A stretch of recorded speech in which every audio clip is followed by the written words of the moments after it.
Saru dipun presani para kawula alit. Ing ngatasipun Koko Prabu kok ngladeni kaliyan Bagong menika rak saru Koko Prabu menika Nalindra Bagong menika namung dapur kere kemawon. Namung Panakawan menungso ora tatanan.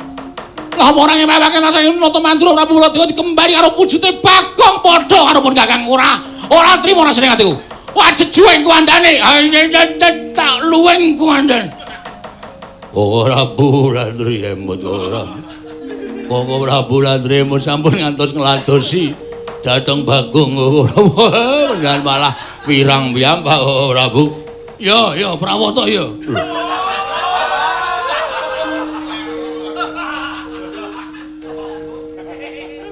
Oh, trenggiling. Kleru. Tiwasli ngekep mempeng. Jagat Dewa Bathara ya jagat pangestu Nggara. Janur gunung kadingaren nganti persasat kaya ora percaya kelawan paningalku dhewe. Iki ora pangling kaya adhiku Ndwarawati, Yai Prabu Kresna. Waduh adhiku adhiku.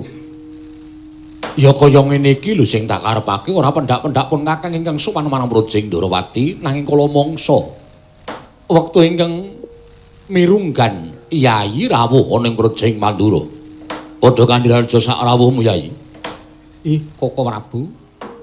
Tansah pinanganing kawidadan niring sambi kala sowanipun ingkang raying Ndwarawati. Kepareng kula ngaturaken sembah sumung kepengin pangabekti kula kunjuk Koko Prabu. Ya tak tampa. Ya mung tiba padha-padha. Gandeng nadyan si Adi tinemu Taruna pun Kakang tinemu Werda nanging tancepe Nalindra Mandura kelawan Nalindra Ndwarawati. Mula dosa apa ing bakal tak sandhang yen aku wani nampa marang sembahing sira Yayi mung tiba sepadha-padha. Koko Prabu dadosaken bombong. Raos sing manahipun ingkang raying Ndwarawati. Oh, nun pamunten nuwun. Nadyan ingkang abdi pun praguta kula jumadeng dawuh saha ngaturaken sembah pangabekti kula kunjuk ngersa paduka Gusti kula ing Ndwarawati. Sinuwun Prabu Kresna. Iya, Kakang Praguta ndak tampa. Ora liwat pangestu ning Sun Tampanana Kakang Praguta. Oh, nggih kula pundi jimat paripe. Dayanana ing kasandur sanla dipun sekejaken anginipun lenggah wonten ing Datra Projing Mandura sinuwun. Ya Kakang Pati Praguta kaya ora kurang kepenak. Praptaku ning kedaton negara ing Mandura dina samengko iki Kakang Pati Praguta. Yayi, apa to kang dadi darunane dene sira Yayi rawuh mongko tanpa cecala ingkang sadurunge. Cilik Si Adi ngaturake nawala. Praguta wonten dawuh. Nadan kedaton Mandura iki ora nate tak agem pasewakan nanging rak ya mbaya diresiki. Ing atase Nalindra lagi paring pangandikan kok ana tekek iki lho. Oh, pancen menika kula lho. Sabab pawarta ingkang sampun kawentar. Satu kewan tunggal menika awis. Ning rak ya ora ning pasewakan. Ha inggih mangke kula pindhahipun. Mboten nate dipun resiki. Yayi, wonten maring adawuh sing gedhe pangapuramu. Merga Si Adi ngerti waran pambeganing pun Kakang. Pun Kakang yen paring pangandikan ora kena diganggu dening sapa wae lan apa wae. Koko Prabu kasinggihan mekaten.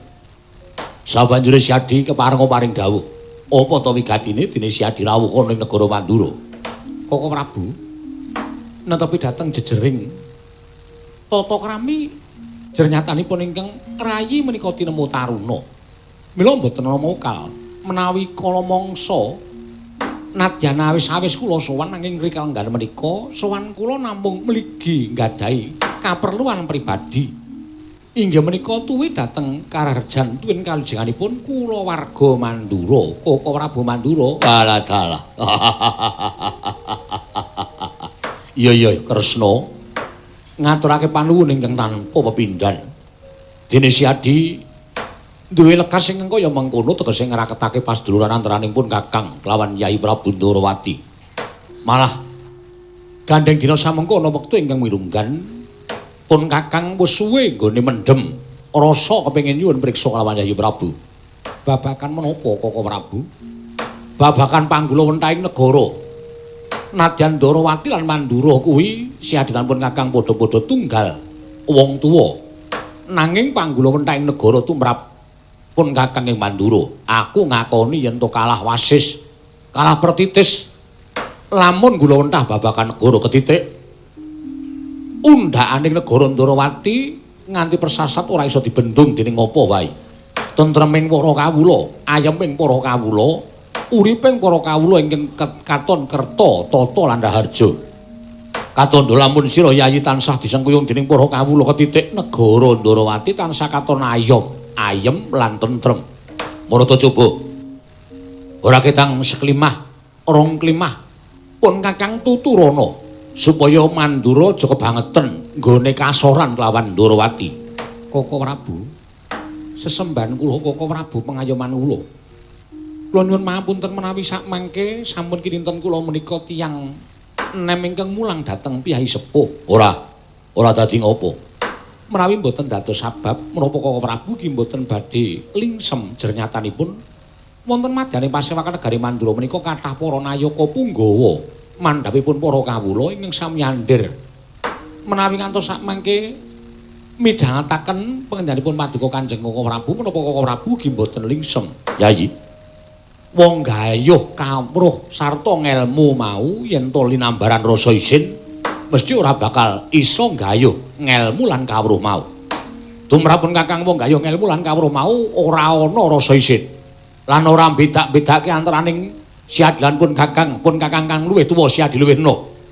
Nadyan luwih enom nanging yen to ngelmune luwih akeh tinimbang sing tuwa. Dosa apa lan apa kliru-kleru yen to sing tuwa nyuwun wulang kalawan sing enom. Oh makaten Koko Prabu. Ya.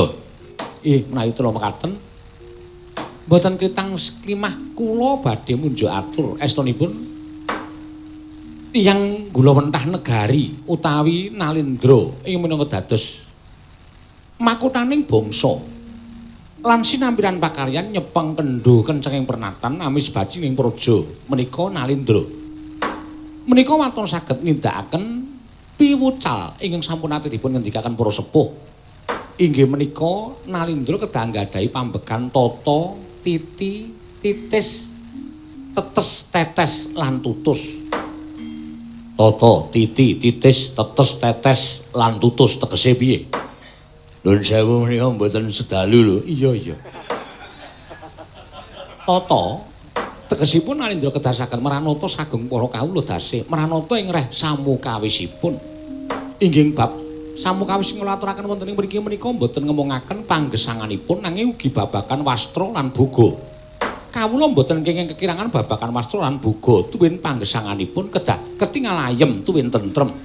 Maranata negari menika mboten gampil. Ya, sabanjure titi menika kedah taliti ing samukawisipun. Tegesipun Nalindra menika kedah saged ngrampungi perkawis lan teliti anggenipun niti priksa dhateng perkawis menika kala wau sampun ngantos keseluruh margi ingkang klintu ingkang lepat kedah dipun pidana ingkang labuh tumrap negari kedah pinatrapan kanugrahan ingkang sak traju tuwin sak bobot. Ya. Sabanjure titis nindakaken utawi ndawahaken pangandikan kedah pratitis sampun ngantos damel gelaning para kawula. Kuwi titis. Sabanjure tetes. Tetes menika tegesipun kedah andedana utawi tansah peparing dhateng sagung para kawula. Sampun ngantos inggih menika kesugihanipun Nalindra, kesugihanipun praja menika dipun agem dening Nalindra menika piyambak. Mangke mindak boten prayogi kedadosanipun. Ya, kuwi tetes. Tetes menika pangandikanipun kedah anetesi. Mboten kenging banci ndembanci ladan utawi mboten kenging blendra-blendre kaya banyu tumempang godhong sentrik. Menawi ngendika ingkang sampun kawiyos kedah netepi dhateng sabda Brahmana Raja, sabda pangandikaning Brahmana sepisan mboten kenging wula-wali. Sabanjure tatas menika ngrampungi perkawis kedah kanthi tuntas. Mboten kenging Perkawis menika kala wau tumunten mboten paripurna ingkang sakmangke badhe andadosaken teteling ngapitadosanipun para kawula. Tutus sing pungkasan. Tutus sing pungkasan menika tutus menika tali. Nalindra kedah saged dados tali tumraping para kawula, manunggalaken para kawula. Ing mekaten Koko Prabu menawi paduka Kanjeng Koko Prabu saged nindakaken menapa dados aturipun ingkang Raying Ndorowati. Kula kinten Mandura badhe sak traju kaliyan kawontenanipun Projing Ndorowati, Koko Prabu. Ratune Ratu Tama Pati Lino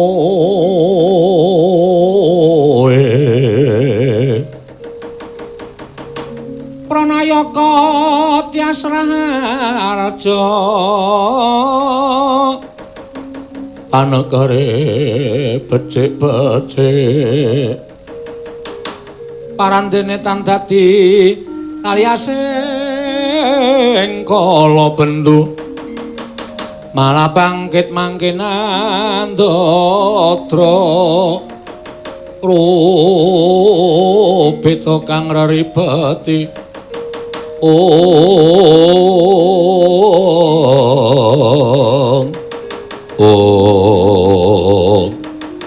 Cintre madani paswaka negaring Mandura nalika semanten Nata Prabu Baladewa amidhangetaken sabdanipun ingkang Rayi Nalindra Ndorowati nglenggahi kanyut nang wardu kanyut ujara ganten wardu jarwa keca inang durung abang ida drumanting dasaring pertolo kasaru geger njaba apa to kang dadi darunane ora ana matan prokara Gajah Mada Jaka Wandilan kejawi namung sowanipun Punakawan Karang Kadempel nenggih kawijengan Kelurahan Ologaring Petrus Malura Bagong ing sami wingkah wonten ing Datraya Projing Mandura nyerwebeh pindha sata matarangan karya cingak kang samya mulat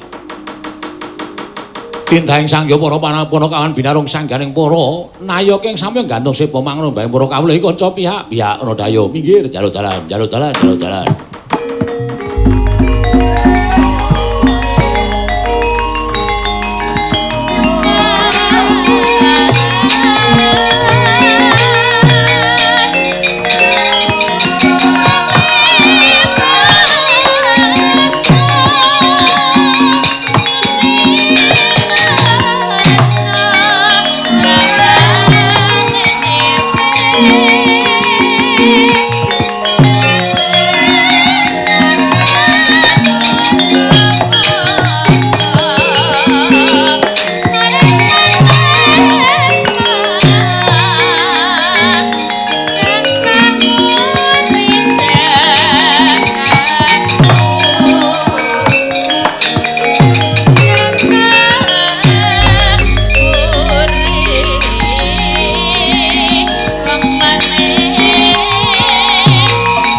jagat yo Batur jagat pangestu para wiladal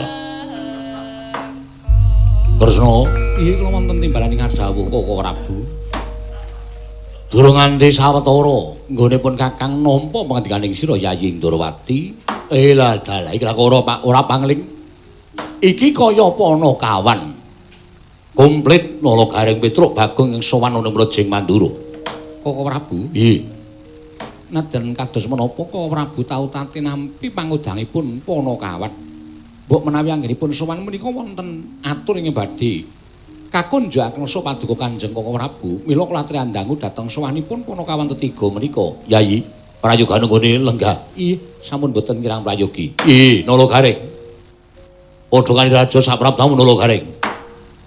Berkah pangestunipun Ndara Baladewa niring sambi kula sowanipun ingkang abdipun Nalagaring kepareng kula ngaturaken sembah sumengkeming mangabekti kula kunjuk. Yo tak tampa. Pangestuku tampanono kula pundhingga jimat paripe ndayaning kasantosan. Petro. Padha kali raja saprabdamu Petro. Pangestunipun Ndara Baladewa wilujeng niring sambi kala kepareng kula ngaturaken bekti kula kunjuk. Yo tak tampa agong apa? Gong wis senengane ora. Boyo sing sopan. Kaget aku. Bagong padha raja saprabdamu. Pangestunipun Ndara Baladewa wilujeng niring sambi kala kepareng kula ngaturaken sembah pangabekti kula kunjuk. Yo tak tampa. Yo padha wae.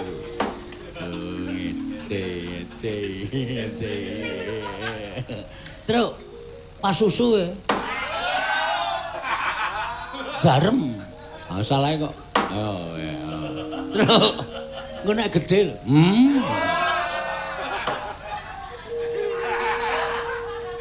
Wis ora usah padha gocek sikik iki tak takoni dhisik. Oh nggih. Wonten wigatos menapa? Nengga timbalanipun Sinun Prabu Mandula. Sing dadi juru wicara sapa? Sapa, Truk? Amanut. Kowe apa? Aku nek omong sok klera-kleru. Kowe wae. Wah, aku wedi nek Sinun Prabu Mandura. Bagong kowe apa? Ngapa? Juru wicara. Juru wicarae apa? Ayo tukang ngomong. Oke. Aku nek ngomong wis. Sing dadi juru wicara sapa? Kula. Bagong. Nggih. Yen ngono Bagong lungguhe ngarep. Ngandel ora. Yo mundur. Ya. Ning ati-ati lho, Gong, ora sembrono lho. Nang wis pokoke iki sing iso ngladeni mung aku. Nek ora aku ora iso ngladeni. Wis, Ampun. saiki aku tak takon. Nggih.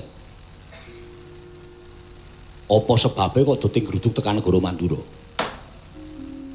Apa ya, Tru? Ambo, aku iki juru wicara kok radong. Juru wicara ki wis ngerti wigatine apa karepe apa. Menika ngaten sinuwun. Kepareng ngaturaken tebah Siti Sekol bilung teling kron kelapa ampun tambah bila wonten patulan nggih kula munjatun sapaduka Gusti kula sing nata Prabu Baladewa. Ya, ora dadi ngopo. Ing sepisan kula ngaturaken sembah mabekti Petruk gareng kula ngaturaken sembah mabekti ugi sejatosipun sowan kula mboten saking pikajengan kula piyambak. Namung kula menika dipun utus dening Bapak Semar. Lho, bapakmu Semar. Nggih, bapak kula Semar. Dong, ora sembrono kok ndak nek kono nesu bahaya. Santai. Bapakmu kok anak-anake tekan Goro Mandura ki wigatine apa? Ah menika ngaten sing. Bapak Semar menika di masa pandemi menika damel kegiatan. Kegiatanipun mboten sami kejawi namung damel padepokan. Lho, bapakmu gawe padepokan. Nggih. Lah, wigatosipun padepokan menika dipun damel menika kagem papan panglempahipun para kawula supaya ing mriku mangke saged wonten kegiatan-kegiatan ingkang sipatipun positif. Tegese piye kuwi sing positif kok dipresake? Maksude kegiatan positif menika kegiatan sing apik-apik. Oh ngono. Nggih. Ning bapak niku terus nalika semanten semedi. Wah, bapakmu semedi. Nggih. Bapak semedi entuk sasmitaning Jawata jarene saka guru salah sijine padepokan niku kudu dibangun nganggo wujude nggih menika kayu jati wangi. Kayu jati wangi. Bener to, Tru? Heeh. Minyak wangi apa kayu jati? Minyak wangi anu kayu jati. Kayu jati wangi sikinarya saka guru padepokanipun Bapak. Monggo ngendikanipun Bapak sing kagungan kayu jati wangi menika namung Prabu Baladewa. Awit menika tukul wonten sak pengeripun negari ing Mandura, wonten ing mapanipun wonten ing Astana Gadamadana. Kayu jati menika panci ageng sanget amargi rumiyin ingkang nanem inggih menika wani.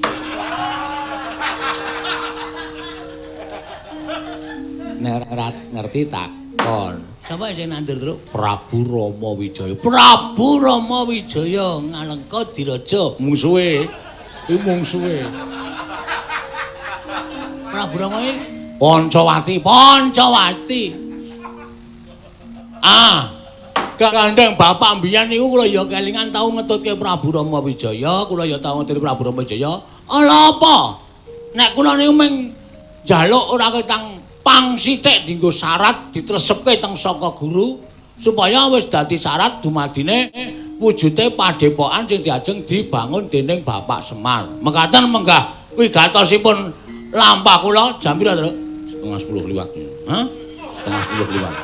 Cekap semanten atur kula menawi dipun keparengaken ajeng kula boyong wonten ing Karakadempel ewa semana ewa semana menawi Prabu Baladewa mboten maringaken piye Tru?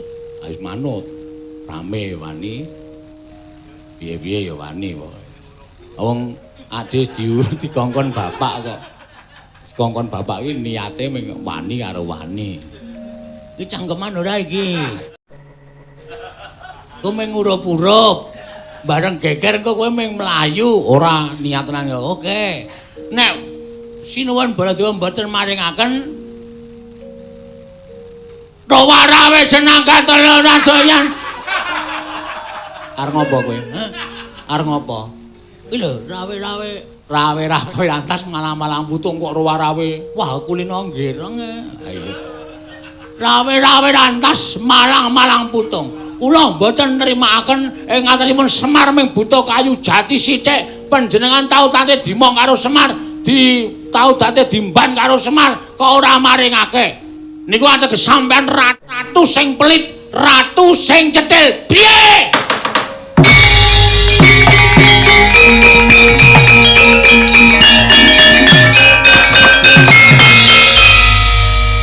Tak golek rokok sih ya, Tru. Aku titip, Reng. Wes aku ora ndedit. Ya iki dite gawanan sisan yo. Yo, Reng. Rene yo. Ora asa. Iki gawanan sisan. Aku apal karo watake. Gayane do tuku rokok ngardo minggate kok. Bagong. Nun. Kowe guneman ngono wis tak pikir urung. Kowe guneman kaya ngono wis tak pikir apa urung? Ah mesine wis nek ora dipikir ya ora metu cangkem. Wong guneman iki mesti tekan pikiran sik kok. Kok tak takon karo kowe. Kowe ngerti ora? Kayu jati wangi sing tukul ning Astana Gadamadana kuwi kae aja mung tok anggap kayu jati lumrah. Kae jati pusaka. Waduh. Jati pusaka. Jati pusaka. Mergo sing nandur eyangku ya kuwi Eyang Rama Wijaya. Aku ki turune Eyang Rama Wijaya. Sapa wae ora kena nyenggol kayu jati wangi lah kok dadi bapakmu kepengin bangun padepokan wae kok dadak nganggo syarat kayu jati wangi. Tur bapakmu kok ora ngestokke dawuhku. Ora ngestokke dawuhe negara. Iki rak wancine akeh penyakit ora kena. Padha sakepenake dhewe mlumpuk-mlumpuk, ora kena padha sakepenake dhewe, padha campur dadi siji. Supaya iso aja nganti kabeh mau kena lelara sing dumadi ana ing endi papan iki. Ngerti ora? Lah kok malah bapakmu gawe padepokan iki anggepe piye? Kuwi nglumpukke wong pirang-pirang, kuwi nglumpukke kawula akeh cacahe. Mesti kok bakal ana kahanan sing ngedapi-dapi babagan perkara penyakit iki. Sik. Terus maksudnya pripun? Niku lho mboten ajeng rembug perkara penyakit. Sing percaya penyakit niku monggo, sing ora ya ora masalah. Nek tumrap aku ora percaya, lho. Nyatane kabeh wis ana buktine. Buktine apa? Kowe weruh dewa? Ora. Lah kene. Ora weruh dhewe kok sampeyan niku bingung. Tur sampeyan nun sewu lho. Kok menging-menging niku pripun? Masyarakat dipenging-penging ning sampean gawe peraturan ning ora gawe solusi. Lho, solusi piye? Kena sampean gawe peraturan diperpanjang ra masalah, tanggap darurat tekan sok tahun 2444 ra apa-apa. Ning masyarakat wene ana solusi piye carane golek pangan ora mung gawe peraturan tok. Paham ora kowe? Iki aku Lara atiku nek carane kaya ngene iki. Do melet-melet. Jo kangelan golek sandang pangan. Luwe-luwe seniman kaya kula kalih Galeng-Kalih Petruk niku. Niku nganti ora iso obah. Kena gawe peraturan ning solusi, kasih solusi pada masyarakat. Seniman apike ngene, dok kaya ngene tak nehi solusi ngene tak nehi keringanan. Kowe entuk pentas ning penontonnya terbatas. Ngono apa piye? Agung. Ayo apa kowe? Aku nek ngene iki ora iso dindake. Ora sampe naik dhewe. Loru e. Nang ati loru, nek kula dhewe ngelih ora apa-apa. Anak-anakku ya melu do ngelih, bojoku ya melu do ngelih. Lho, kok sik iki rembug kayu apa rembug apa? Wah iya, Dik. Kayu. Bali nang kayu, topik bali nang kayu. Ming njaluk wektu sedhela men supaya do mikir, men supaya iso do ngolah rasa. Ngono lho. Rasane piye dadi masyarakat, rasane piye dadi kawula cilik, diolah rasane. Oke sing do ora iso obah, oke sing do ora iso apa-apa. Penyanyi, tukang keyboard, sound system modiar kabeh. Kono ora dipikirke. Kudu tak pikirke, kudu ana solusi, ora sak kepenake dhewe. Ora mung do ndekem, ayo kudu nyuwara tumrap aku ngono kuwi.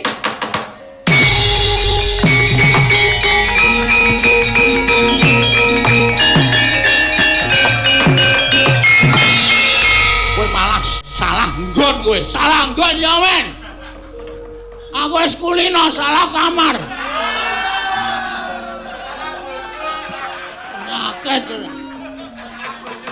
Yen ngono kowe wani karo Baladewa, sing tak wedeni apamu? Aku ate anggere alasan dasarku bener ya karo sapa-sapa ora wedi. Aku ora wani karo sampeyan, Mas. Aku mengelengke karo sampeyan. Nang ngisor sampeyan ki menungso akeh banget. Nang ngisor sampeyan ki menungso akeh banget sing butuh sandang, butuh pangan. Ngono lho, gawe solusi ora sak kepenakmu dhewe. Ngono lho, karepku ngono kuwi ora metu jaba glendang metu. Menungso karo paring jajan.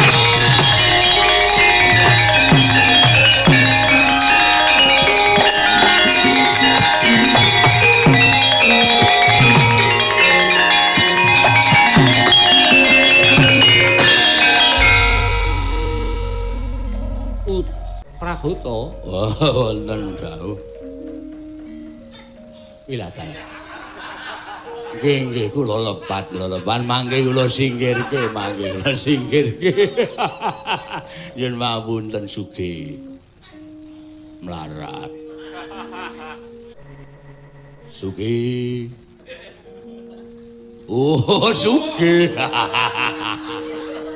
Wong edan. Kok Prabu kae ditututi kok ndak malah kewirangan musuh para-para kawan. Nggih, ngesaken.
Ngopoe kowe? Mek ucul nyawaku ning ngono. Kowe alasan tuku rokok. Wah, wis ngetokke unek-unek ing atiku, Truk, mbangane dadi setruk. Ha iya. dadi penyakit tak loske wae wis nyatane ya unek-unek ing atiku ya ngono kuwi ya. Ha iya. Ora apa-apa. Men do mireng, men do dipenggalih. Upama dene ora mireng ya berarti ya wis mili. Terus piye iki? Baladewa nesu. Baladewa nesu. Ah. Panawan ora minggat. Glandang nengkala.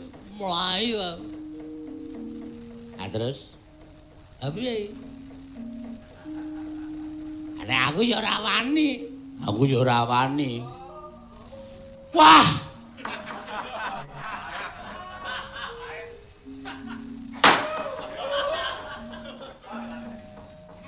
Wes. Terus lemu kok tindik barang kupingmu men ngapa ora? Hah? Kaya aku tak takon Petruk dadane ditato jantung barang iki men ngapa? Ajebul ana masalah kok ngene kok jireh kepati-pati. Wis, nek pancen kowe do ora wani kan tak tandangane. Wis ana mulih-mulih omong karo bapak aku pamit mati. Gong, cangkeme ora bilangan. Aja sok nyebut mati. Mati ki nek ora mati ra awake utawa mati menungsane engko nek mati rezekine. Ben. Kowe ndang krasa wae 3 sasi mati rezekimu ki.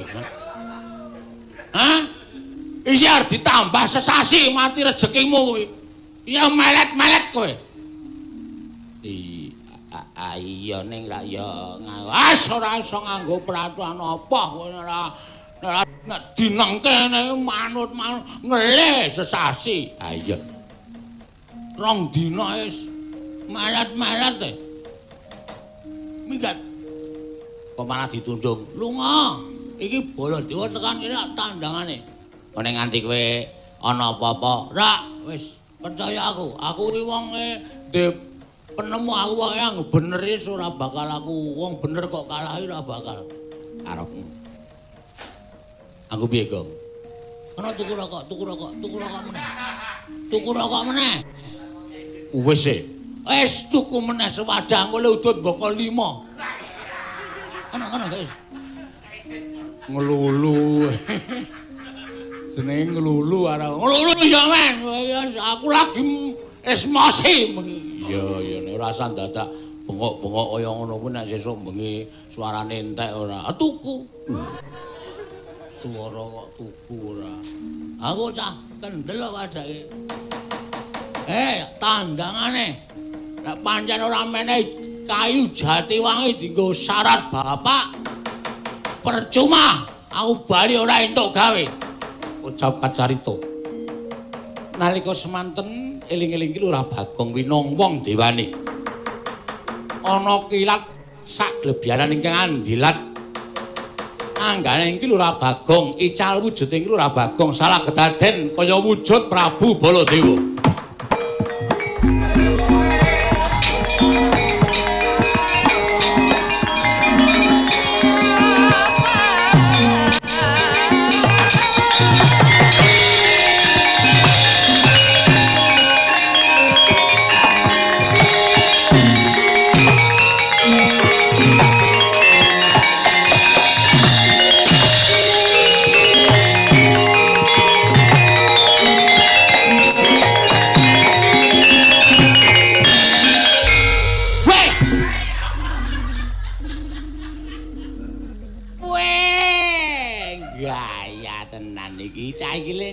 Sandangan diwadahi apa ya?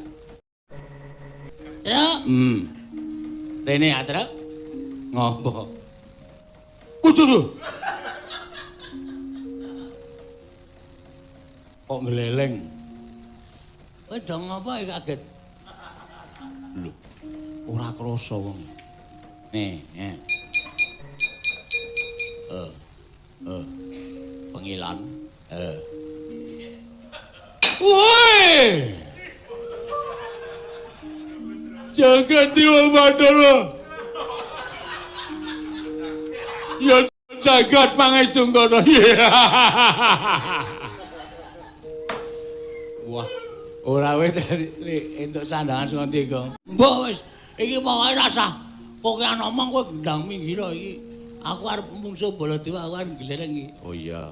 Ning nek kala nggawa nenggala Bagong kowe ngembari Baladewa nyunyuk nenggala jeblok diadamu der meletus balane. Luweh. Males. Di Bagong masak. Ayo, amos Surawarta, Surawarta. Imbang yang panca-panca kuku karepe sing sawah.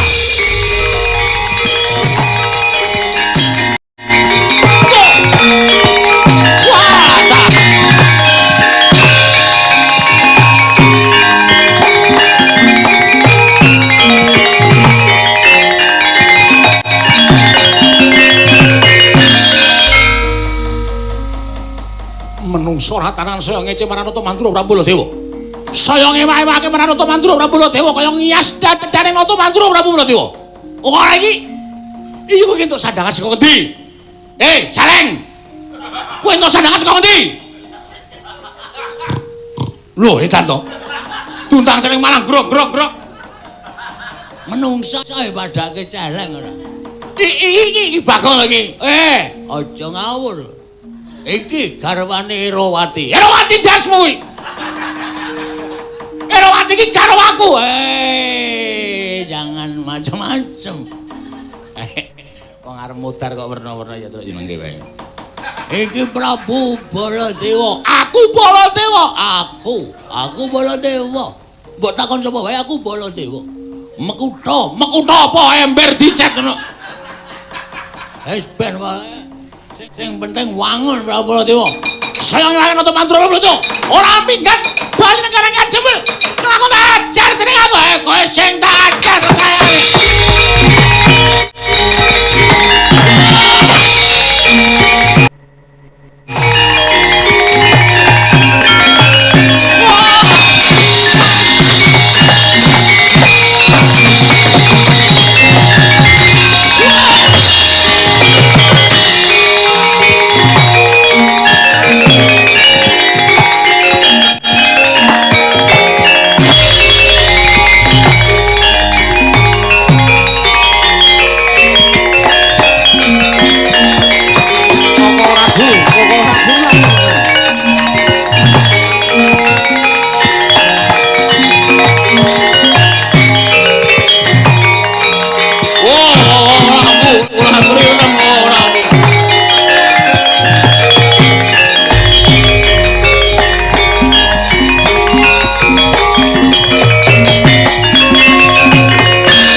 Saru dipun presani para kawula alit.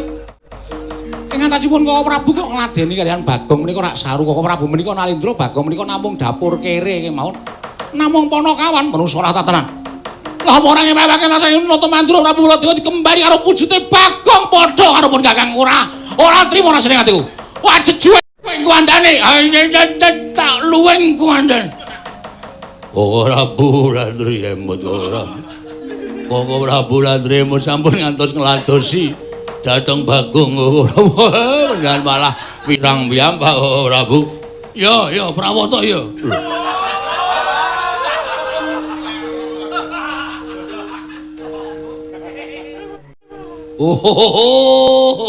Trenggiling. Kleru. Tiwasli ngekep mempeng. Sik nek kowe karo Bagong mesine nek kowe dadi aku mesine kowe nesu. Lho, Bagong wonten menapa mengo.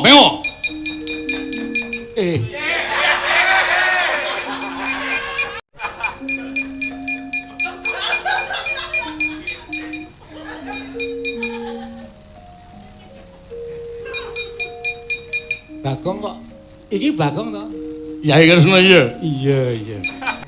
Aja percaya kuwi Bagong kuwi. Inggih kula ngertos wong kula niku ya isih cetha paningalipun wong nuwun sewu pasuryanipun kados mekaten rupane wae Bagong ngono kok.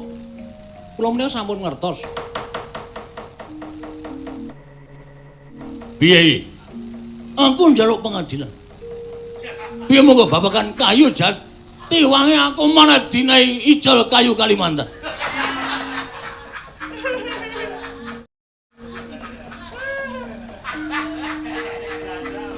Wis ngendi papan iki anggere ketekan Bagong mesti awur-awuran tur mesti amuk-amukan sak pinake dhewe. Iya, Kresna. Aja meng kaya ngono, Kresna. Aja meng iwang sumana mangadini nuwe. Ana sasmintane jagat wasaning Bathara. Bathara wasaning jagat. Aku ora nrimake. Yen nganti ora diwenehi kayu jati wangi glandang. Glandang apa? Glandang apa? Gelandangan. Begini nasib. Wis kowe nek tak turuti ke malah ora leren kuwi karepe piye? Bagong, saiki ngene.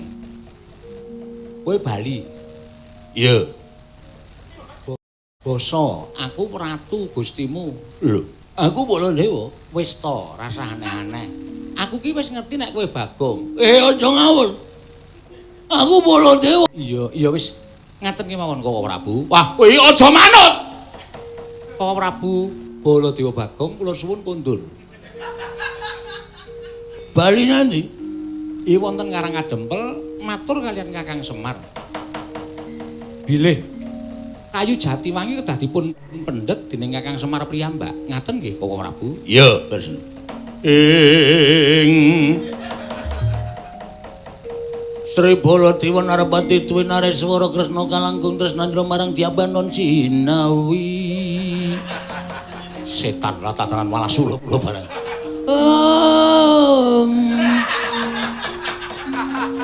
Kalangkung tresnandra marang Diabanon Cinawi.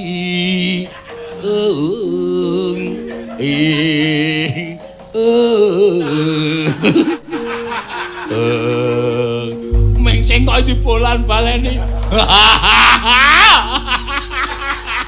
Kula niku ngampet ket wae ora iso tenan. Ora mulai bakok. Menang.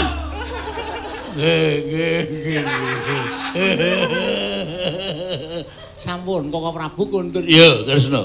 Ding dong ding dong cuca.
Koko Prabu we gumujeng kok.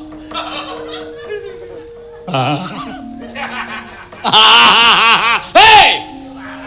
Wah, wong yo guyu kok dadak. Kresna piye? Sampun ngajengipun monggo sak menika kundur wonten negari Mandura. Lah mengko nek Semar iso mboyong Jatiwangi, sampun pinesti Jatiwangi kedah dipun pendet dening Kakang Semar kedah ikhlas, kedah ikhlas. Ngono. Dintani tekaning Semar ana ing negara Mandura. Monggo kula dherekaken Koko Prabu.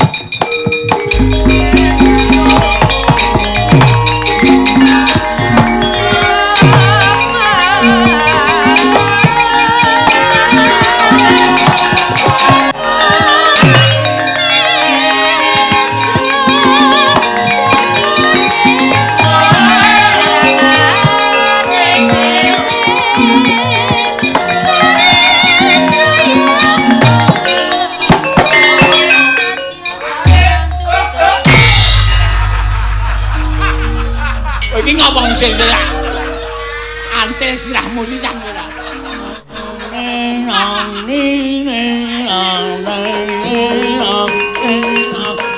Tak cung. seron.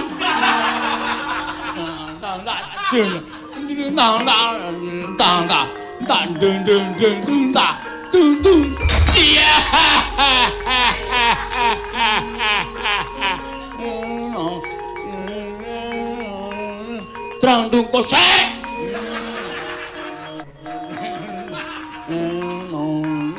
Trang dung kosik. Dang dang.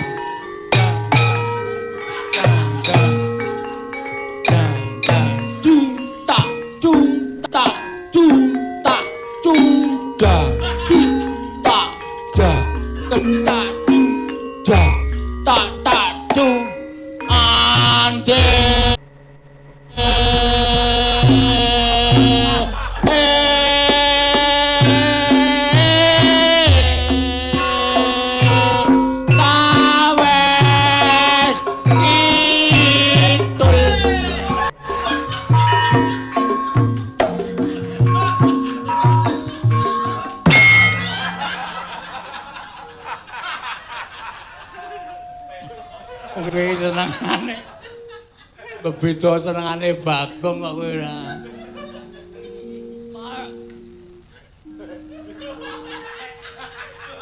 Darpa Kriya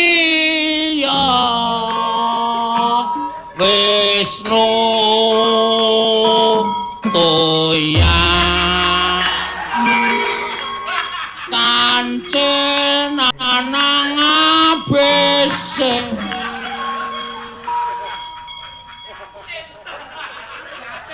wong Ketawang kok cakepane jenenge Wiyaga. Yaten keli bule padha ande yeah.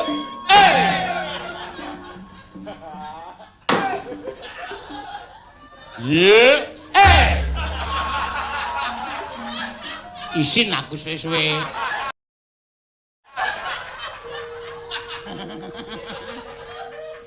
Kene isin ora aku edan.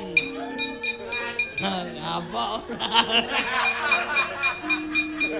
Gong, salin kene ayo gojek nang nggon gara-gara. Yo.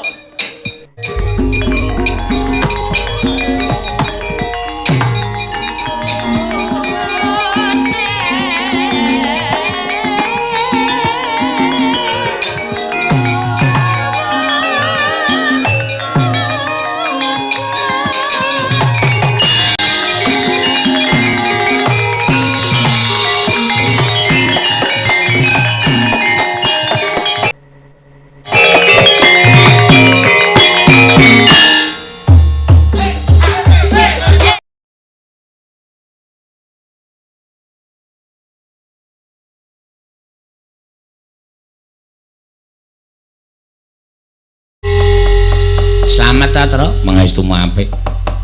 Apa iki? Acara apa? Kitanan. Supitan kitanan. Sapa sing disupitke? Mas Raditya karo Mas Ryu Zaki. Yu dengkulmu mulya. Ryu Zaki, heeh. Ana saiki do nganggo jeneng Jawa iki do wegah ya, Tru. Ha iya.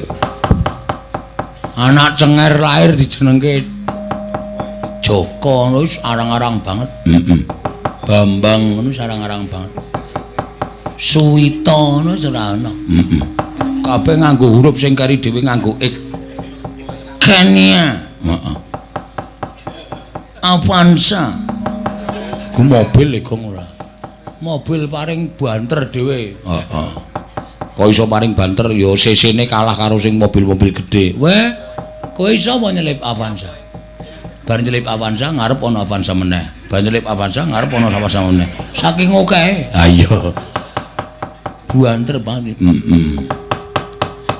Ya moga-moga bocah sing dipit iso dadi bocah sing utama ya, Tru. Ya.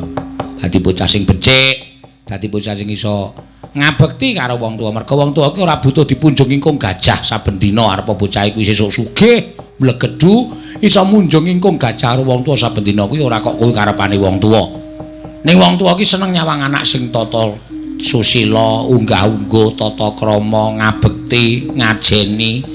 Wis dadi jalaran swarganing wong tuwa. Ha iya. Arepa sugih mlegedhu iso munjung ingkung gajah karo wong tuwa saben dina, nek merosal mbedugal tumindake ora prayoga kuwi dadi jalaran wong tuwa iku sengkake ana ning dalaning pepati. Ha iya. Ora ana ya seneng duwe anak sing gleleng. Kuwi mesti ngono kok, Gong. Ora ngono, wong ki beda-beda. Saiki ngene, isan-isane ing donya iki apa? Werna loro mingantro. Bejo cilaka, bungah susah, sugih miskin, lanang wedok mlebu metu, ha ta? Heeh. Saiki nek kowe duwe anak tok gadang dadi wong apik, apa terus donya iki apik tok? Mula aku tak dadi menungso sing gadang anak dadi wong elek. Dadi isan-isane donya iki komplit. Ala, becik, bener luput, apik jahat. Oh iya. Ya sak karepmu Gong, aku arep menging karo kowe apa sing tok cita-citake muga-muga tak amini. Kelakon kowe duwe anak sing elek, kowe mumet sirahmu, gagas anakmu setruk, kepleh-kepleh, ora entuk tombo. Mbok cangkeme sing apik, Tru. Aku ki nek omong senengane sak karepe dhewe kok. Ayo mengbangane ora omong kok masa Bagong ngomong kok lurus-lurus wae. Tenan ora gayeng. Lah iya. Reng, apa Tru? Iki ana pamundutan saka Rama Agus. Rama Agus? Heeh. Jineman uler kambang. Rama Agus ki saka Surabaya. Waduh ya. Ngaturke jineman uler kambang. Sing kepareng nyekar sapa? Jineman uler kambang. Mbak Ayu Purwalestari. Engko isih ana sing utang siji sik Tatin. Heeh. Nek ora disaur ndak laporke polisi wae, Tru. Lho. Perkara nembang kok dadak dilaporke polisi.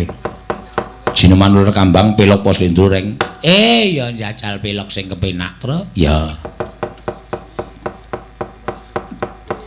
Men minger tukange gender. Heeh. Minger keblate. Ya ora, ya minger ning nggon pelok. Heeh. Men golek cakepan sing kira-kira asing. Ya.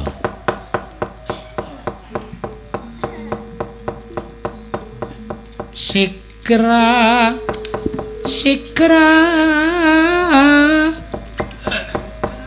Sigro apa? Mbok Tru mbok rasa. Heeh. Ki ning pamundutan lagu mbok menawa reng saka lumantar HP kok klangkling. Oh ya wis ora usah tak waca. Heeh. Monggo Mbak Ayu. Ayo Mbak Ayu. Diaturake. Heeh. Garwa nata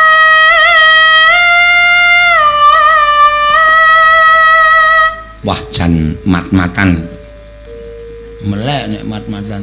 Heeh. nata agung ing cam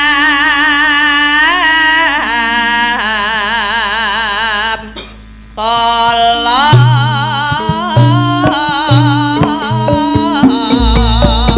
sayo sayo sayo sayo sayo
cemerlang tenan.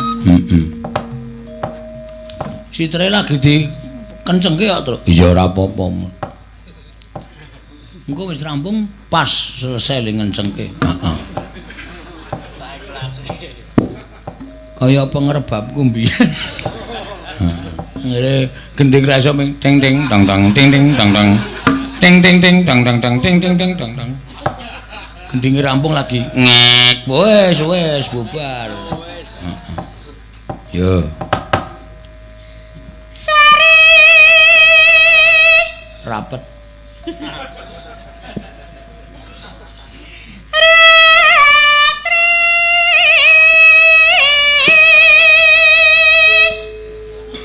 kudu eling lan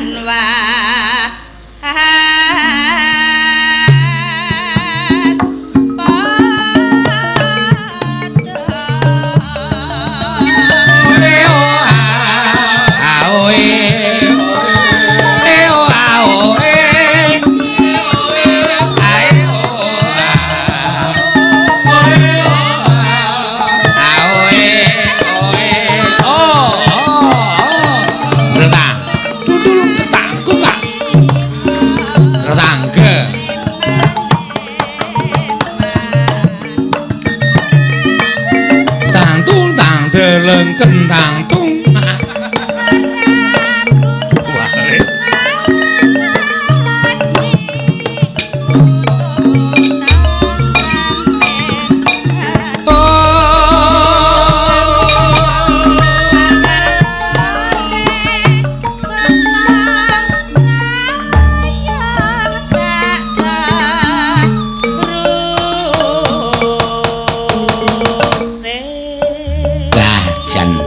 Kambang Sekara Magus Surabaya wis diaturake, Tru. Heeh. Iki mau jebul ana sing kesingsal reng. Kesingsal tegese ketindihan buku. Assalamualaikum dumateng Bu Cangik. Nah, wis Cangik sore mau ya karang ya ketindihan buku ora ngerti aku. Diganti dumateng Pak Gareng lan Pak Petruk menawi Pak Bagong. Ugi warga laras ingkang kula kurmati. Kula Pak Fajari sak ngandhaping Gunung Merbabu. Waduh, daleme gunung merbabu kok merbabu. Saking Ger Tengah Lor Jati Sawangan Magelang. Waduh, wis kundur. Sajake ning paling ya nyetel anu terus streaming. Nyuwun mawi bawa sesideman sedaya lepat ugi kirangipun nyuwun ngapunten. Wassalamualaikum warahmatullahi wabarakatuh. Waalaikumsalam warahmatullahi wabarakatuh. Ayo dicaosi. Yo, Mbak Agnes. Katuran jumeneng mangga. Ya, iki kita wis oleng iki terus. Gajah oleng iki sana.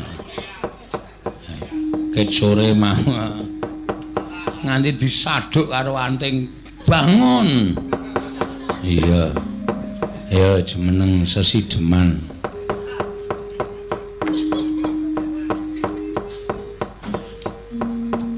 Antinge nganti lir tengok wis disangga nggo tangan kok kuwi. Kuwi nek tangane diculke grubyuk. Plutuk. Ya, monggo. Sesideman diaturake monggo. Ya, alon-alon. Engko terakhir sih tate nyaur utang.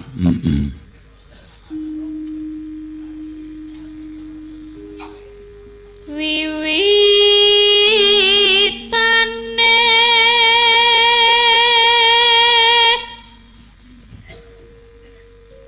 anderek sang peki Nena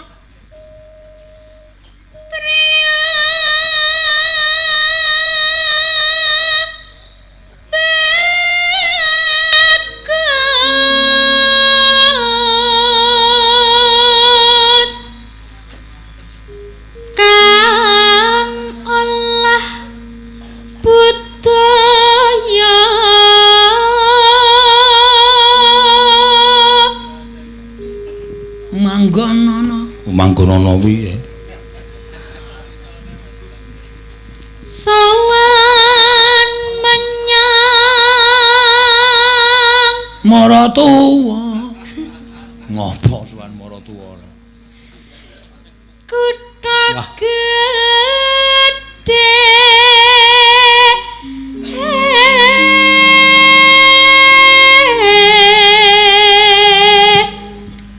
Bendara terus kayung-yung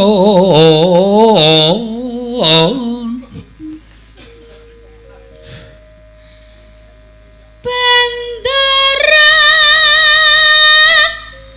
terus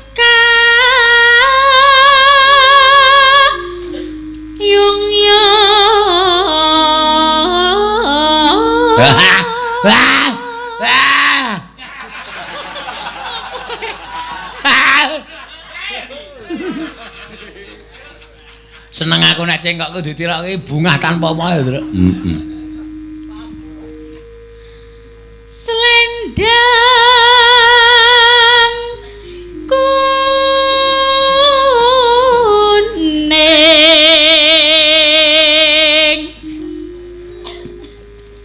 kang saking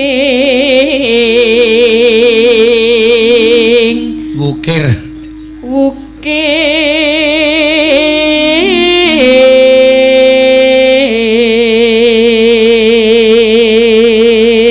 Kowe mbayangke ra, Tru? Mbayangke apa nek wong bengok saking senenge terus ngerti-ngerti ngombe iki bayang apa?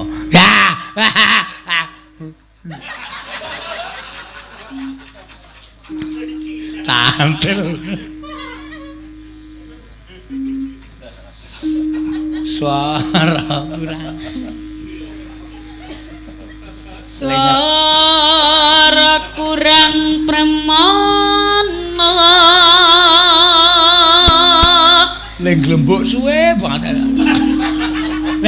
Ya. Ning asis.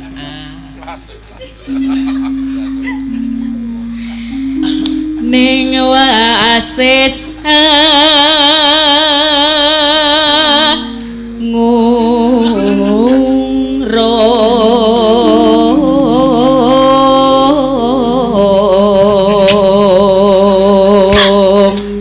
angungro marang bendara angungro marang bendara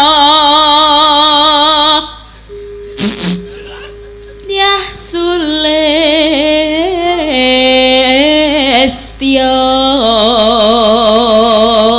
pijer ngincangake alis pijer ngincangake alis ya iki ngopo ya? Ah cengkokku ditirake kok seneng banget.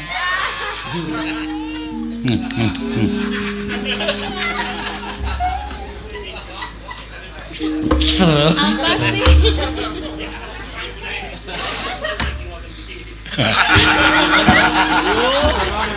Wah, senengane do mbadarke. Terus. Nah.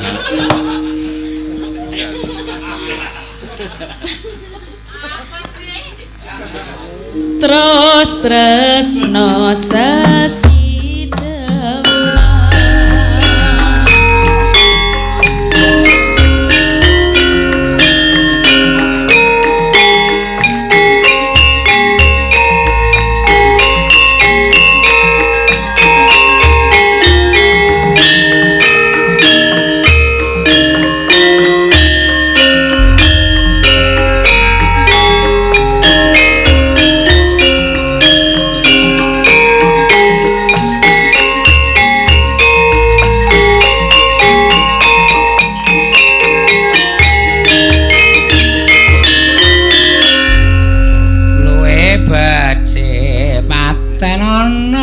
ya wah langgame luweh becik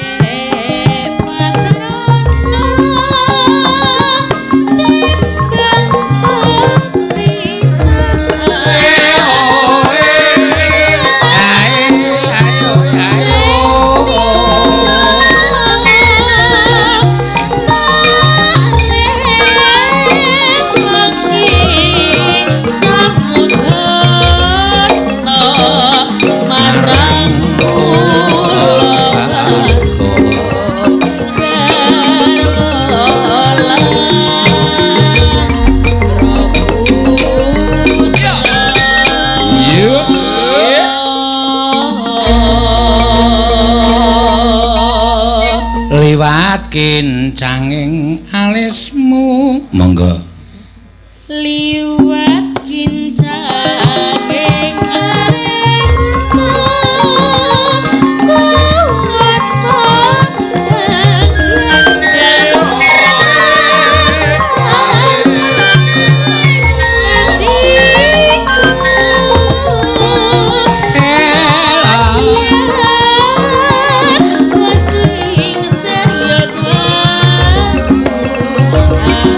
aku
sembah nuwun. Wah.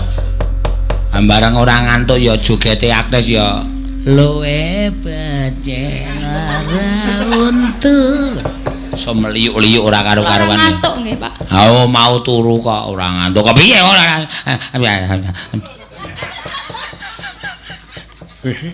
Ayo nggo ngilangi ngantuk ya terus nek omong ora jeder-jeder kene iki dah. Ya. Ayo genti sing mau disuwuni. Endi mau amplope mau?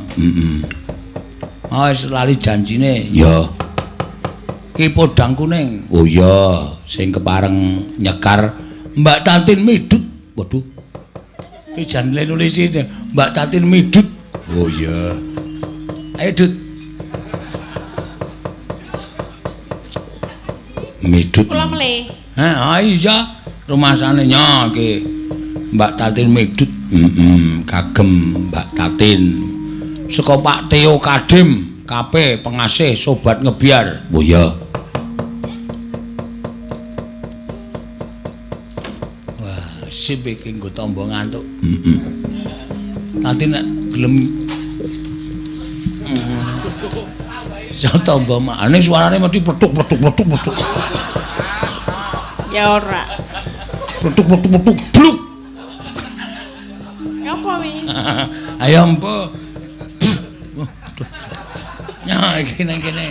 Lho iki. Mesti lah ngger ngonekne aku ketemplokan nyawa to. Ketemplokan apa? Nyawa. Nyawa iki apa? Kuwi lho apa jenenge? Kewan cilik-cilik lho. Aku ki semut kok nyawa. Ya apa to jenenge mbuh kuwi? Kepik. Apa? Kepik. Endi? Iki kabanget lho cilik-cilik nang kene iki. Mau ana sing mlebu wedangku ora ngerti nek panas. Tak syukurke. Wong tak ler kok nggo mlebu kepik modiar kowe iki. Iki mbathang nang kene iki saiki iki. Iki apa? Lho, ya ora urip iki wong panas ngencang-encang aku ilate lara kok areng melu ngombe. Aneh-aneh ora. Ora. Waduh. Mlebu meneh. Tin pindho wisan mlebu. Yo. Nanti. Hah? Kok mbok rasok mancing suasana kowe.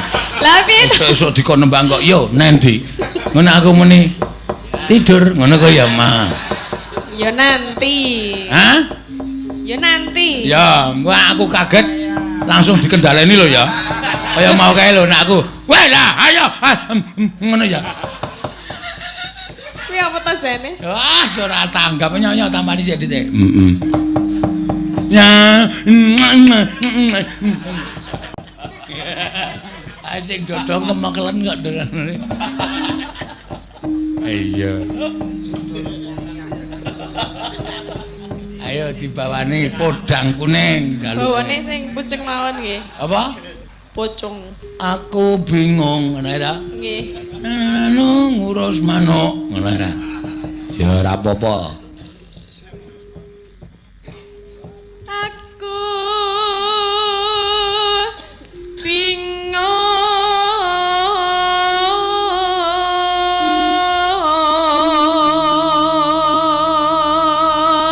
Soal iki ya Piyai Kulon Praga kok dadi padha karo ning bumi kelairane. Dalan gedhe kan mau ngidul bablas terus tekan desa sing isine wong Batak kabeh.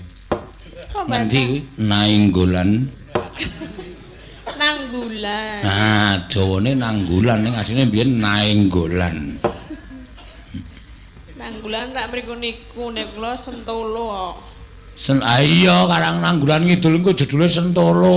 Oh, saradong ora. Ngidul terus jedul Sentolo pas brimob ana kae kowe mandeka tembak sirahmu kowe. Lah apa? Lah salah yo ngeyel ora. Sentolo ngulon. Heeh, engko pas tikungan kae ana pom bensin apa jenenge LPG. Ah ngarepe. Lho. Ngarepe iki kebon iki. Ayo tadi nang kono kuwi. Oh. Ana sumur tuwa ayo nang kono. Sumur tuwa penghunine ya. Ayo nek muncul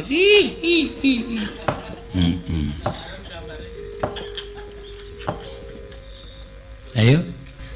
Saben dina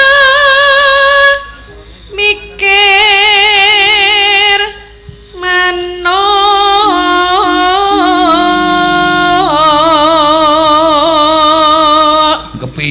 kok tok pikir terus ki.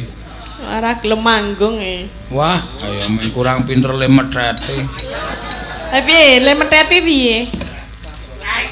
Ora muni ngono kok. Karang ngono. Kroto ki aja keke sak jimpit. Ora kroto kok sak biyukan sak gegem, ayo mendem manuke. Ha iya, kroto ki menggo manaske awak, nek carane menungso ki madu. Madu sak sendok wae, stamina iso oke. Madu sak botol. Ayo mangsur. Ha iya. Manuk tak pakani pelet e. Hah? Pelet. Manuk apa kowe nganggo pelet iki? Aneh-aneh ora. Manuk lele. Manuk lele nyungut kowe kuwi. Njur nyungut. Lele ana sungute. Ha iya. Tak dipatil kapok kowe. Mikir manuk podang.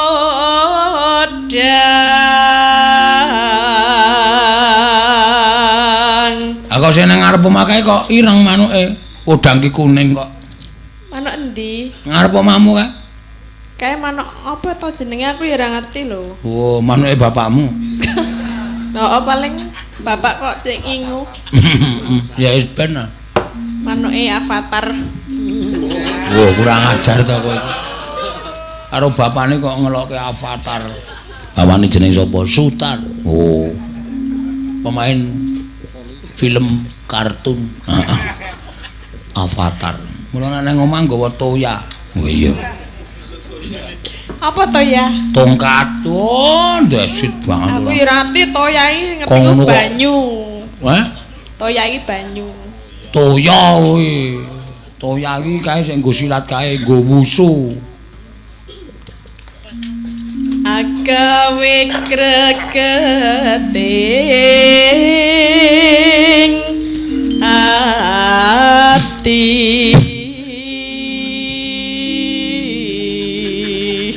Kok cangkem kuwi kaya leng apa ya?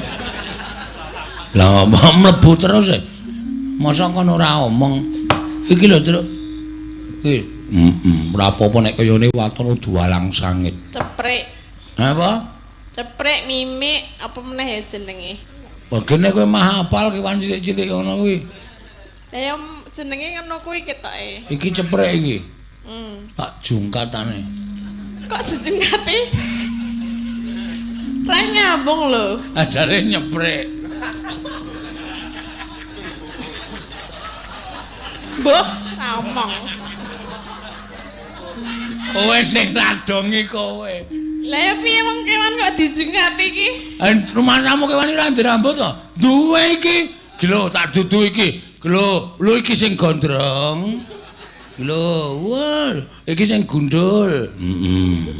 Iki sing ndase tengah ana rambute, pinggire ana werna-werna. Padake ya ming cilik ora. Kowe nek ndelok tawon kae tok ematke nganggo mikroskop. Mikroskop wis sing ndelok barang iso gedhe lho, Nduk. Kuwi penuh dengan bulu. Oh iya to. Terus jungkate sepiro? Hah? Jungkate. Sik to. Mlebu irungku barang Tin. Mula ditutupi mingkem. Mingkem jasmu. Lah piye ta? Wong dalange dunake mingkem tenan ora dibayar. Lombangane klebon. Hah? Piye? Bang.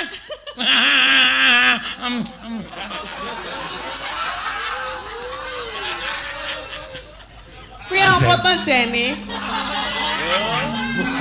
Hah? Ora apa-apa. Mangan bangku lho. Aku tau mripatku klebon. Walang sange dhewe melu ta kowe mbiyen? Melu. Ah, ning ganjuran kae. Zaman kae to. Ana kae to.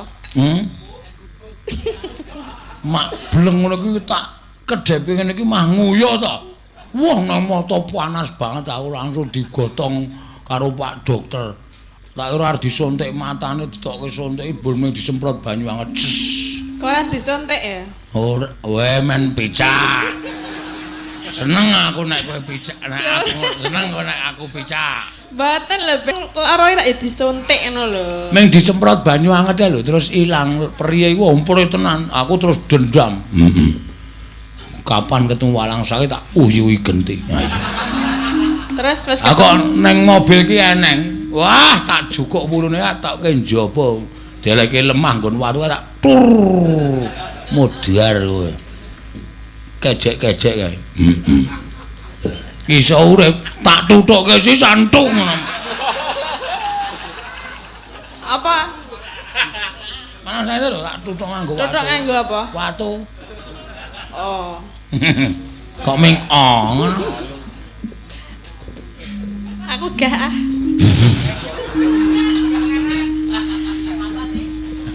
Apa sih? Gaya tenan nek muni basa Indonesia kemayu tenan ya asli tenan. Heeh.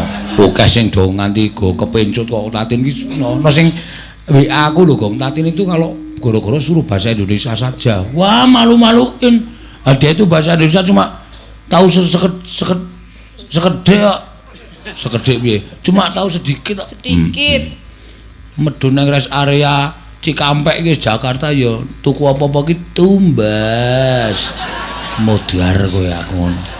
Wong sing dabakul, "Apa Mbak? Mau beli apa?" Tumbas. Radang. Tonto ya. Nek nang omah tumbas ngono. Ya Jawa ya aja digawa ning kono. Lanjut ya. Aduh, di sini panasnya ngendrang-ngendrang ya. Di sini saya dek pas adus. Waduh, aku krungu kon jaba isin. Glodak. Aduh, ciduknya tiba. Nang kene kaya meni, apaan sih? Alah, anake sutare kemana? Lah ngopo lho anake sutar ya manusia kok entuk basa Indonesia. Mbok ya rasa haleman. Ya itu kan keluar sendiri. Hah? Mas. Hah? Apa ta Bagong ki? Bicara apaan kamu? Maksudnya itu secara tidak langsung itu ngomong sendiri ngono lho. Jam pusing kepala. Jadi bisa disirahe ngopo ora? Kaya ana sing mak gremet-gremet nang sirahe. Dicopot, delok. Apane? Jerone ana apane? Ana ndase. Pasti ana kewane mlebu mbok menawa. Ora tak copot. Kowe nek iki prondasku iki terus seneng banget e. Mergene apa? Embo, kowe arep tok liling kae lho rasane. Ora ana rambute gaya. Ana wae. Mangsane ora manis ya, tak semir e. Waduh, disemir ora. Mer putih ya. Ya ben ya. Rambute semir putih. Ha iya, ku jenenge wan ora semir. Men truk. Cek gatelan po. Ijek. Aku apa kok kolok ki to Tin. Weruh lho, piye tak kukurke apa piye? Nya. Koyo langsung. Nya, tenan. Ya ini ki enak banget aja.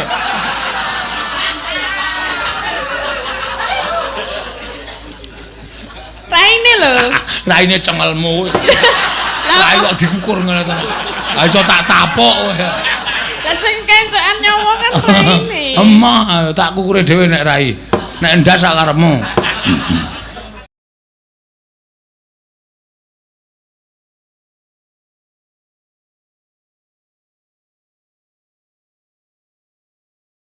Mareka ten prayitna semore resiko balik titiyane gandayane trisanya purnama sasi ing piye le Bagong sing nampa weling Pak Bagong sing nampa weling Pak anu Pak sinuwun mandura paring dawuh kena wae bapakmu Semar njaluk jati wangi sing mapan ing Astana Gadamardana. Ning waton bapakmu iso negor dhewe, iso nyempal pange dhewe, tak keparengake. Aku nek ora golek seksi ndak malah ora rampung.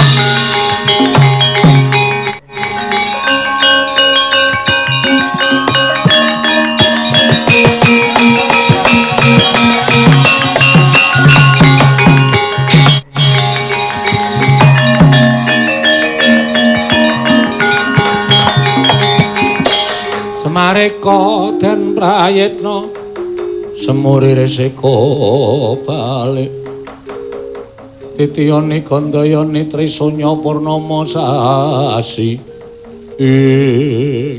Kakang Semar rawuh wonten ing Kayiwangan Manikmaya aku tak takon karo kowe janjane kowe iki nganggep aku apa panjenengan kadang kula sepuh tetep kula badhe ngabekti kalawan Kakang Ismaya jernyatanipun kula tinemu taruna Kakang pun lenggah wonten ing kadewatan nanging tetep titah ingkang wajib nampi sembah kula namung Kakang Badranaya matur nuwun lah iki ngene Guru aku iki lagi duwe panjangka ya kuwi mbangun padepokan padepokan sing tak bangun mau dadi papan para kawula nggone padha nglumpuk padha nularake marang kepinterane para nom-noman sing padha sinau merga ning kono bakal tak wenehi ya kuwi wujuding werda kawruh lumantar tulis lan iso diwaca lan iso dienggo wuwuh ing kepinteran lah ning aku entuk sasmita nek padepokan mau kudu dibangun salah sawijining saka kayu Jatiwangi sing mapan ing Astana Gadamadana. Monggo aku nembung karo Sinuwun Mandura didhawuhi supaya negor dhewe supaya nyempal pange dhewe. Aku wedi nek nganti ana walat merga kuwi dudu kayu jati sakbaene. Aku tak ngejak karo kowe mudhun ana ing jagat. Kowe wangi-wangono supaya Prabu Mandura Sinuwun Baladewa percaya karo apa sing tak dadi panjangkaning Semar Badranaya. Monggo Kakang Semar kula dherekaken.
Swara Kresna langkung tresnalina marang Dyabanon Cinawi aladal Kakang Semar.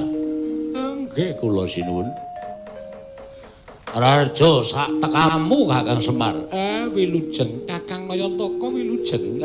Nggih sinuwun.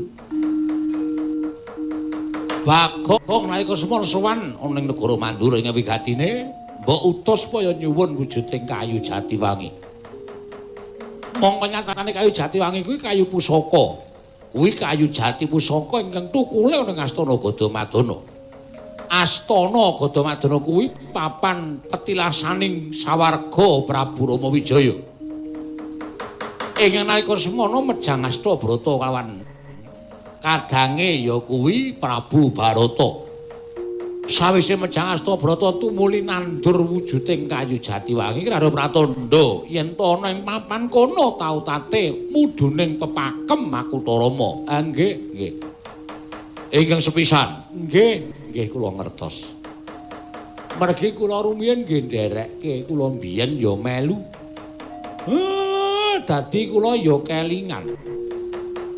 Lenancepke winih kayu Jatiwangi kemawon kula ya weruh. Malah saiki umure pun mangabad-abad wite gedene ora jamak.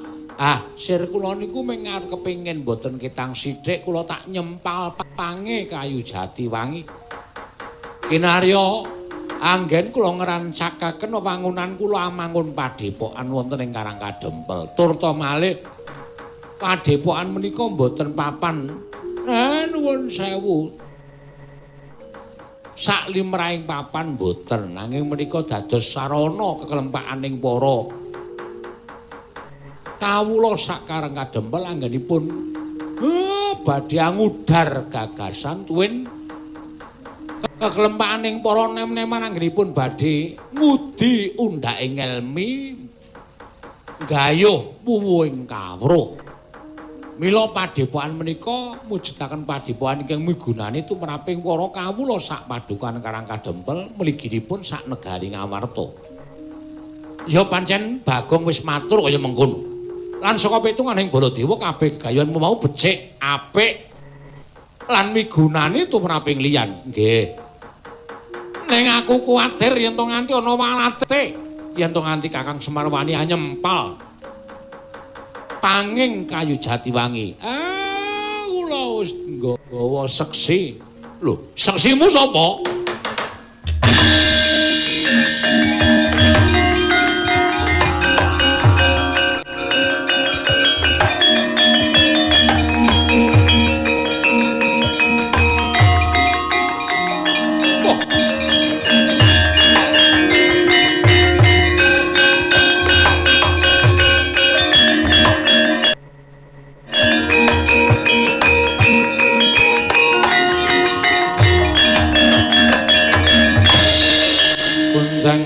Sing langit kelap-lapaton lir kincanging risang mawe gandrung ong mastunama sidam skaring bawana langgeng Baladewa.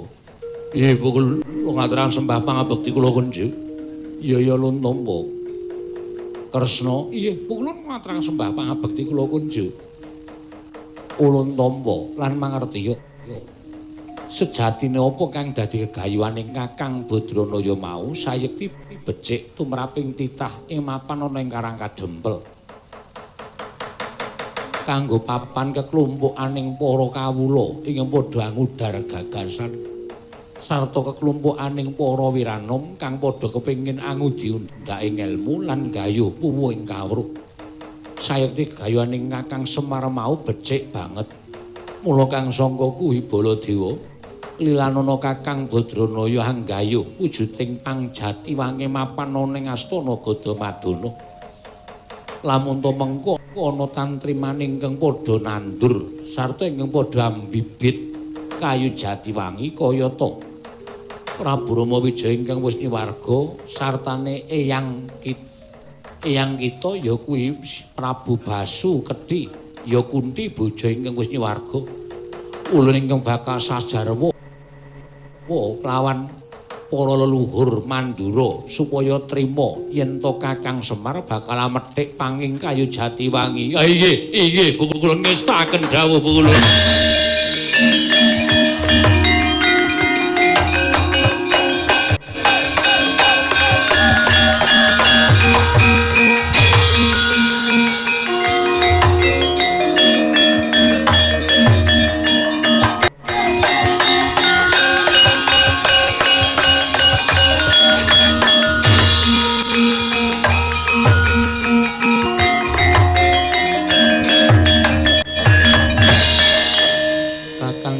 Kados pundi? Syarat ki ora kudu kabeh.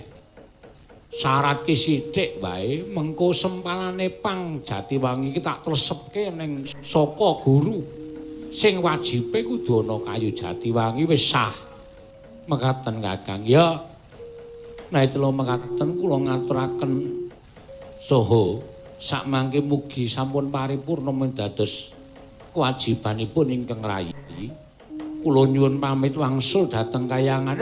Aku matur nuwun ya, Manikmaya. Inggih Kakang Semar dawuh sami-sami.